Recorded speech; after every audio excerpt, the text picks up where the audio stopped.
Bonjour à tous et bienvenue dans ce nouvel épisode des interviews Scale to Sell. Aujourd'hui, je reçois quelqu'un de particulier parce qu'on a d'abord été membre du même club, du réseau Entreprendre. Ensuite, on était amenés à travailler ensemble. Ensuite, on était amis et ensuite, on a failli reprendre une société ensemble. Et aujourd'hui, on se confronte et on confronte beaucoup nos idées. Et du coup, je suis très heureux d'accueillir Reynald Stevens pour parler d'un projet qu'on a en commun. Salut Reynald. Salut François, c'est vraiment chouette de se retrouver ici. C'était pas prévu, mais il se trouve que on a eu une idée tous les deux qu'on a voulu confronter l'un à l'autre en même temps et que on voulait présenter à l'audience et que du coup, écoute, on va laisser un petit peu les auditeurs découvrir cette idée dans quelques secondes, mais je te propose déjà de te présenter toi. Ouais, donc moi je suis Reynald Stevens, j'ai 44 ans, je suis papa d'une petite fille qui a 5 ans, en couple avec Marie. J'ai eu un parcours d'entrepreneur, j'ai commencé ma carrière d'abord chez Bouygues Telecom, où j'ai été en charge d'une ligne de marché, puis responsable marketing. Très rapidement, j'ai voulu déjà quitter Paris pour m'installer dans le sud de la France et par conséquent, j'ai créé mon entreprise qui était une agence digitale. À l'époque, on faisait ce qu'on n'appelait pas encore de l'UX/UI, mais voilà, c'est ce qu'on faisait. J'ai revendu ensuite mes parts pour aller sur d'autres projets. J'ai réalisé des missions de conseil dans plusieurs entreprises. J'ai été CMO pendant quelques années d'une très belle entreprise de QA à Marseille, la tienne François. Et ensuite, j'ai remonté une entreprise de Sales Enablement, donc accompagner les chefs d'entreprise à améliorer leur taux de closing pour les ventes par des méthodes, des outils et aujourd'hui l'intelligence artificielle. Tu es quelqu'un qui est effectivement très orienté marketing et j'ai vu tes talents. Euh, Pour toi, le marketing aujourd'hui, à quel niveau ça foire dans la plupart des entreprises entre 10 et 50 employés? Ouais, c'est une bonne question. À mon sens, ça foire quand il y a un manque d'alignement. Quand tu as 2 services qui travaillent l'un à côté de l'autre, mais qui ne se parlent pas forcément et qui partagent pas forcément les mêmes objectifs. Et la deuxième raison, ça foire parce qu'il y a pas forcément une vision commune portée par le chef d'entreprise. Le chef d'entreprise est particulièrement conscient des enjeux sales. En revanche, il va peut-être être moins conscient des enjeux marketing et de ce que peut revêtir le marketing, notamment quand c'est du marketing d'acquisition. Quand on le restreint à du marketing de communication, c'est là où il y a de la friture et finalement, on a la sensation que ça sert pas à grand chose, que c'est plus un poste de dépense qu'un investissement. Bah, c'est assez logique parce que beaucoup de dirigeants sont avant tout des commerciaux. Ouais, ouais, tout à fait, ouais. C'est comme ça que je verrais un peu les choses. Ouais, ouais. Ouais, non, c'est clairement ça. T'es quelqu'un qui, ben, quand on te lit, quand on te connaît, met beaucoup l'alignement. Et d'ailleurs, tu as expliqué que ton activité, c'était de l'alignement euh, au cœur de ta vie. Pour toi, ça veut dire quoi? Alors, j'ai pendant des années été moi-même désaligné. En fait, c'est toujours intéressant ces exercices de podcast et d'interview, surtout que je le précise, il n'a pas été préparé. Vraiment Donc, pas. donc, donc on accueille les questions comme ça et elles font vraiment réfléchir. Euh, Moi, j'ai grandi avec une notion qui était de travailler beaucoup, beaucoup, beaucoup. Pour réussir, il faut beaucoup travailler. Pour un tas de raisons, j'ai eu cette culture-là. Ce qui fait qu'à un moment donné, j'ai pris conscience d'un désalignement. C'est-à-dire que j'avais pas un équilibre vie professionnelle, vie individuelle et vie familiale. Et quand tu en prends conscience, tu vois que c'est un réel problème et que si tu résous pas cette problématique, tu ne peux qu'aller dans le mur sur l'un des 3 piliers ou les 3 en même temps. Donc j'ai commencé à énormément travailler ça et forcément ça déteint aussi sur le professionnel. Quand tu as un déséquilibre, dans ton organisation, dans tes process, forcément à un moment donné, tu vas prendre un mur sur un pilier ou sur tous les piliers. Donc ouais, c'est vrai, j'ai jamais réfléchi à ça, mais je sais mais voilà, comme tu le sais, je travaille énormément sur moi et du coup sur, comment je peux être aligné sur mes objectifs avec ma famille, avec mes envies personnelles. D'ailleurs, tes envies personnelles, on peut parler d'une expérience qui a été assez marquante. Tu es quelqu'un qui, quand il porte un projet, est hyper carré. Tu nous as fait partager, il y a maintenant un peu plus d'un an, une aventure, qui était celle de Reynald in Australia. Hem, Qu'est-ce que tu as retenu de cette aventure, qui d'ailleurs s'est terminée par un échec et je vais te laisser l'expliquer sur, parce qu'en fait, tu l'as marketée cette aventure. Tu as vraiment fait du building public avant qu'on nomme ce nom, building public. Ouais, ouais, ouais. Ouais, ouais. Ouais, bah, ce que j'en retiens, c'est que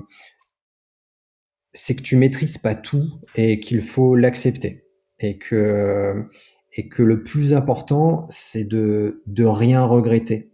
Mais il y a des projets qui passent, il y a des projets qui passent pas et quand ça passe pas, c'est pas grave à partir du moment où tu as accepté, le fait que ça pouvait ne pas fonctionner. Et si tu veux, moi je l'avais, énormément anticipé parce que, j'ai un ami qui m'avait initié au concept de pré-mortem. On fait souvent des post-mortem, des bilans, mais le pré-mortem, ça permet d'envisager tous les scénarios possibles où ça passerait pas. Et donc moi, je les avais envisagés. J'avais pas forcément mis le poids sur ce qui a fait capoter, mais voilà. Pour la petite histoire, l'idée c'était, voilà, j'avais terminé une mission, qui était du management de transition qui devait conduire à une fusion-acquisition, d'une agence web par une autre. Donc ça c'était terminé, ça avait réussi, tout le monde était content, c'était parfait. Et moi, je m'étais dit: «Bon, bah, OK, j'ai 40 ans passés, let's go». Ma compagne était partante aussi. On part vivre en Australie. Voilà. En revanche, j'avais absolument aucun contact là-bas, sinon mes souvenirs, de jeune adulte quand j'avais 20 piges, quand j'y avais été.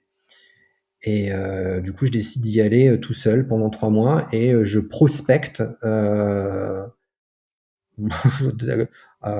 la base quoi, hein, donc tous les jours je rencontrais des gens, pour essayer de trouver la bonne personne, au bon moment. Donc pendant 3 mois, 6 jours sur 7, je me suis pris des noms, jusqu'à la fin des 3 mois où je rencontre la bonne personne, qui me recrute sur le champ et qui me recrute, notamment parce qu'il m'a vu faire ces démarches de prospection puisque, moi, je les avais, publiés sur LinkedIn, mais honnêtement, je savais que ça me servirait, mais pas à ce point-là. En tout cas, j'avais pas à ce point, fait une stratégie autour de ça.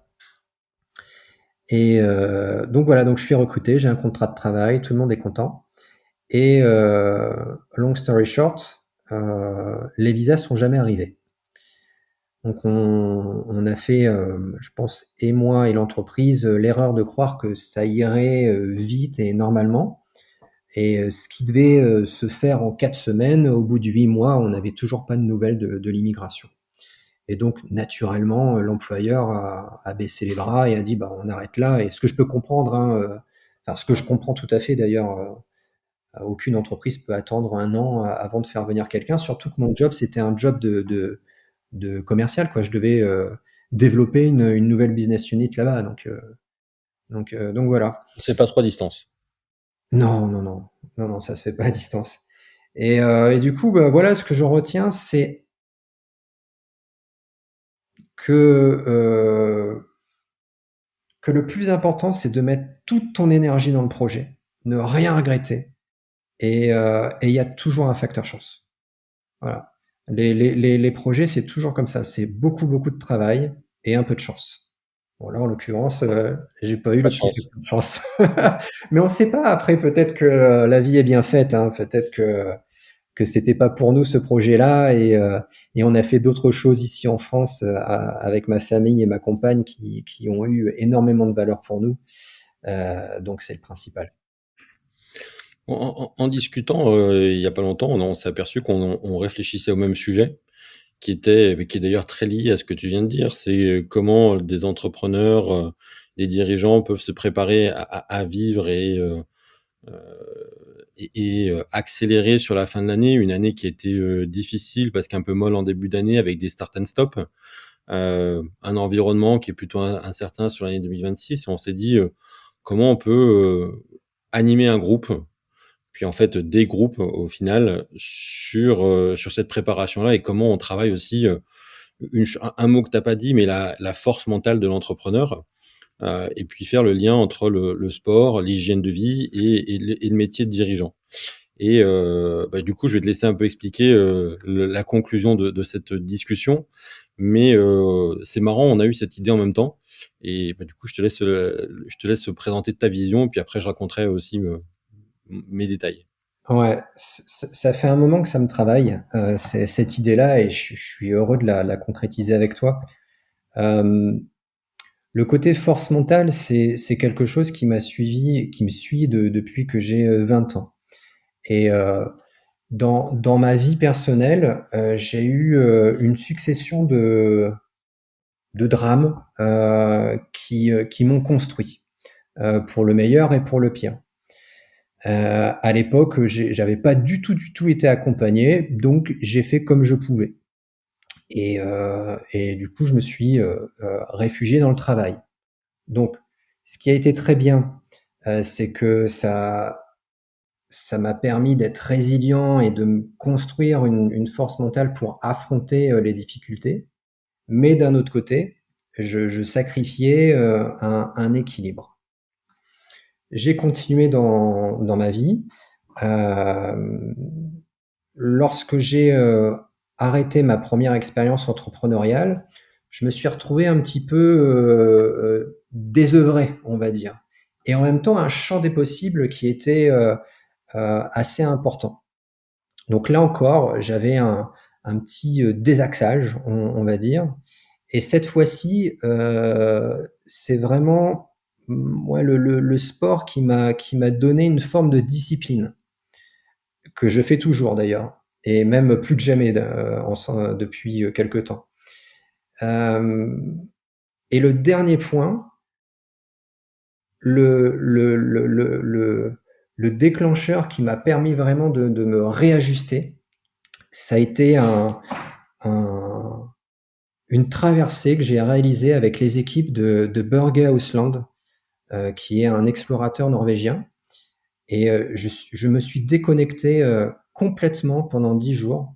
J'ai été, dans la région arctique de l'Europe, heu, voilà, une traversée à ski avec la Pulka à l'arrière, en autonomie, complète et ça faisait bien longtemps que je n'avais pas complètement déconnecté pendant 10 jours et je me mettais en plus dans une forme d'inconfort, puisqu'on avait des températures jusqu'à -45 degrés et on dormait, sous tente, hein, et et on faisait, 6 à 10 heures de ski par jour, de randonnée et je me suis retrouvé face à moi-même et en fait, très rapidement, tu es dans un état méditatif total et ça te permet de savoir ce qui est vraiment important dans ta vie et donc du coup, je me suis rendu compte que quand tu es, chef d'entreprise, tu as rarement la possibilité de te déconnecter. Tu as rarement la possibilité de prendre du temps de qualité, pour toi et en fait, je me suis rendu compte à quel point c'était important, tu vois? D'arriver à un moment où tu peux, peut-être méditer, où tu peux faire du sport pour décharger et avoir, de la dopamine pour mieux réfléchir, heu et pouvoir ensuite faire le bilan, faire le point avec des personnes de confiance autour de toi, que ce soit des coachs ou des amis, qui sont à l'écoute et j'en suis arrivé à ça, de me dire: «Mais, moi j'ai mis, une vie pour comprendre tout ça, hem, je pense qu'il y a quelque chose à faire, pour pouvoir mieux préparer l'année professionnelle à venir, apporter un cadre de réflexion et de bonnes pratiques. Et du coup, décris un petit peu le programme. Alors, du coup, le week-end upgrade, c'est partir 8 à 10 dirigeants à la montagne, dans un chalet qui est exceptionnel, et de passer du jeudi au Dimanche. lundi matin, on va Ouais. dire, euh, des journées où on mêle à la fois euh, méditation, sport et atelier de travail qui mêle à la fois stratégique et aussi plan d'action concret. Donc, euh, donc, moi et toi, François, on est à la manette, on est à l'animation, puisqu'on a pas mal d'années derrière nous de gestion d'entreprise, mais aussi de réflexion et de coaching. Et ça nous permet de venir avec des outils pour cadrer ce séminaire-là, et de manière à ce que ce ne soit pas uniquement une masterclass où on envoie de la théorie, mais bien partir avec un plan d'action qui ensuite est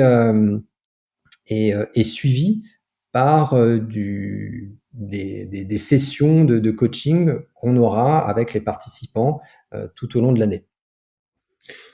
Je pense que 8-10 personnes, c'est la bonne taille. C'est ce qui permet aussi de confronter les points de vue de différents entrepreneurs autres que nous deux. Parce qu'en fait, l'idée, c'est que on constitue un groupe d'abord, puis des groupes pour les autres week-ends qui pourront avoir lieu, qui s'enrichissent les uns les autres. L'idée, c'est pas d'être là pour vendre sa sauce aux autres. C'est là pour en fait faire challenger ces défis d'entrepreneurs, ces défis individuels et rompre la solitude du dirigeant en côtoyant des pairs qui ont exactement les mêmes problématiques par rapport à l'environnement actuel qui est très mouvant. Et comme tu as parlé de la force mentale, je pense que c'est quelque chose qui, de temps en temps, a besoin d'un petit coup de boost.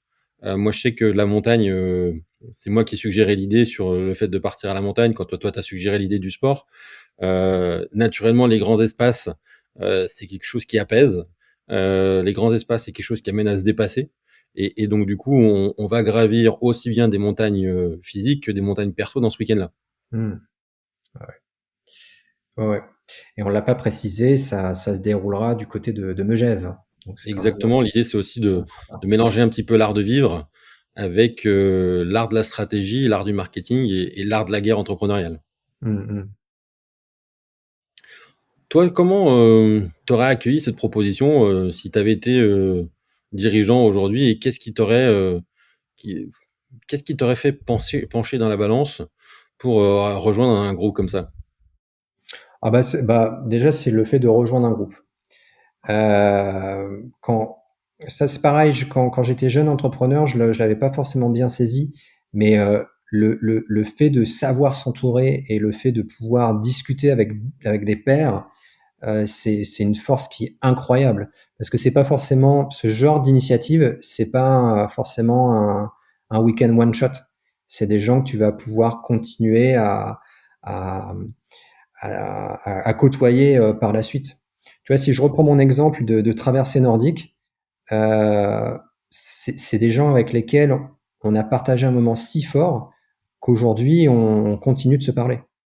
Alors qu'on est disséminés partout sur la planète, hein. C'était des gens qui venaient d'Australie, de Nouvelle-Zélande, de Patagonie, d'Angleterre, d'Allemagne. Il y a, Et il y a- t'as- il y a pas une personne chez qui tu as dormi en Australie, justement, qui avait été rencontrée dans le cadre oui, de...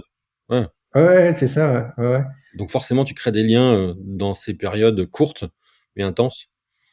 Moi, ce qui m'aurait fait, ce qui me plaît en fait dans ce concept et ce qui fait que j'aurais choisi, c'est qu'en fait, en se confrontant aux problèmes des autres, il y a forcément un effet miroir qui te fait identifier à un moment ou à un autre des problématiques sur lesquelles t'as pas forcément envie de mettre le doigt dessus parce que c'est pas la problématique qui est la plus douloureuse pour toi sur le moment, mais ça peut être des gros cailloux dans la chaussure.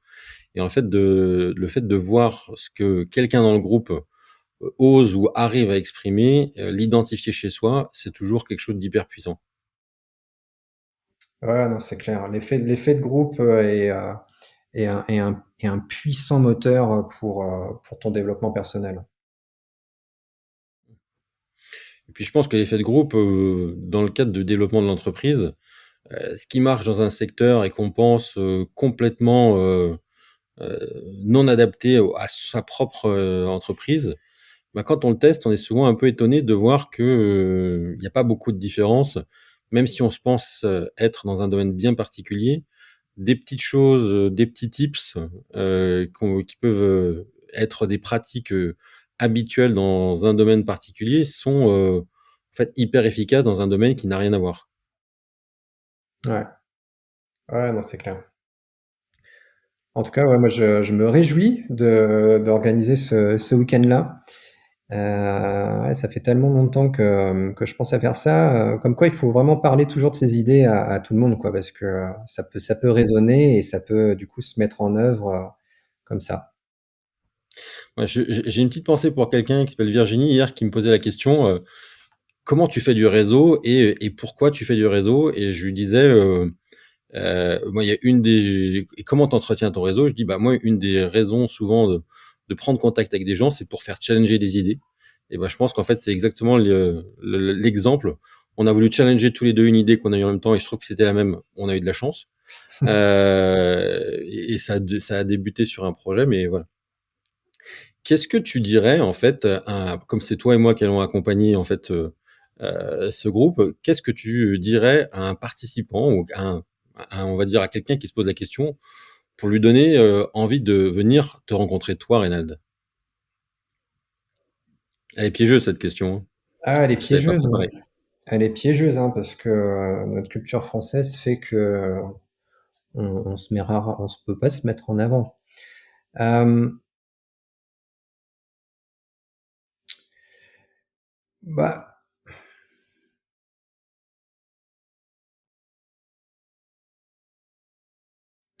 je dirais que,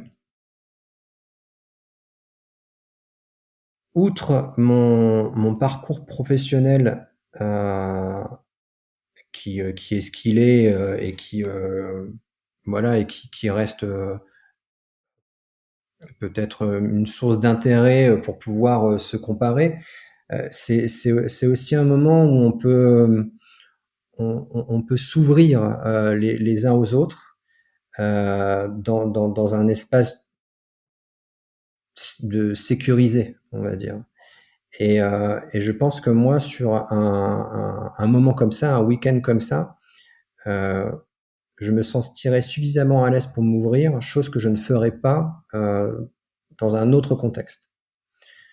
Heu,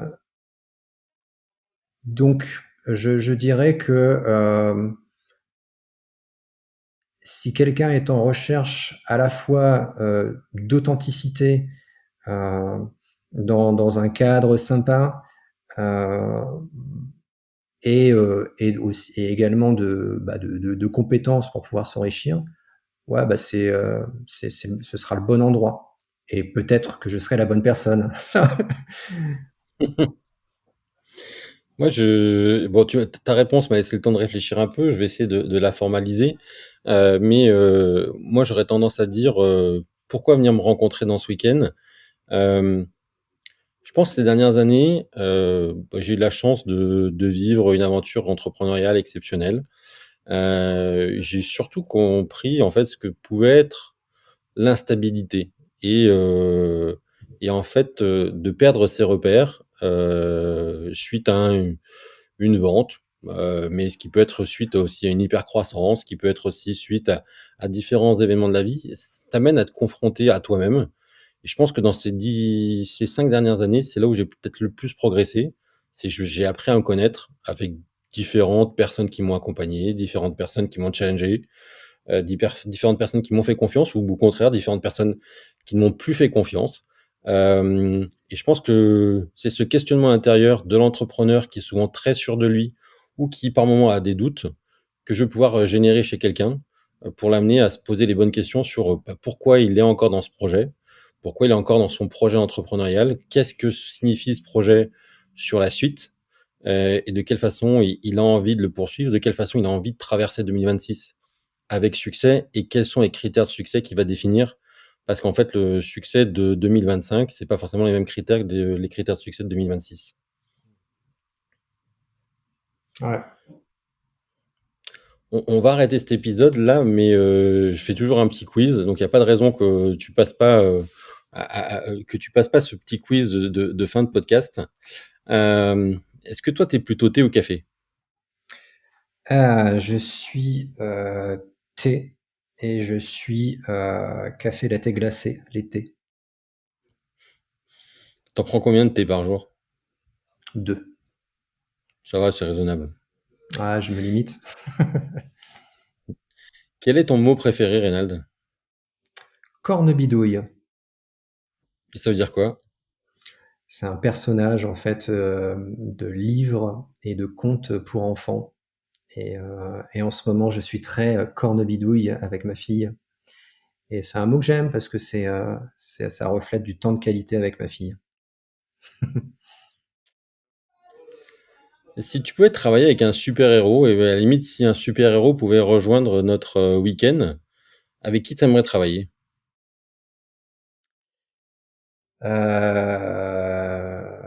J'aimerais travailler avec... Ouais. Je vais vraiment pas être original. Avec Tony Stark, Iron Man. Il a un côté folie géniale et ça ramène quelque chose d'explosif, d'inattendu. Voilà. Et quelle chanson te file tout le temps la pêche? Euh, alors, une chanson en particulier. Ouais. J'allais répondre Queen, Freddie Mercury, et la chanson qui me file la pêche, c'est We Will Rock You. Quelle est la chose la plus bizarre que tu as dans ton bureau? Euh, je vais faire une réponse sincère. Mes valises. Depuis l'Australie, je suis toujours dans mes valises, mais ça va changer. Ça y est, c'est bon.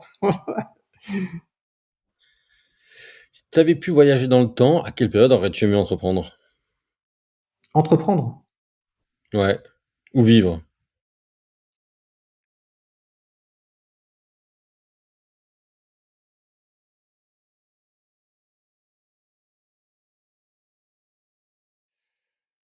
Euh,